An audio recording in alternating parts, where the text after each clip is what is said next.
তোমরা কি রান্না করছো? কি রান্না করছো তোমরা? কি রান্না করতেছো? আর কি রান্না করছো? মূলার তরকারি।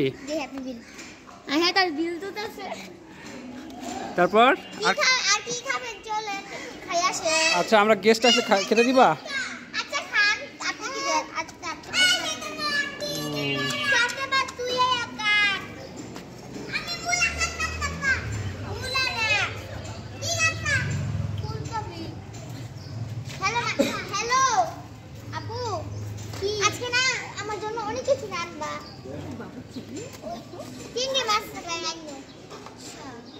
অনেক মজা হবে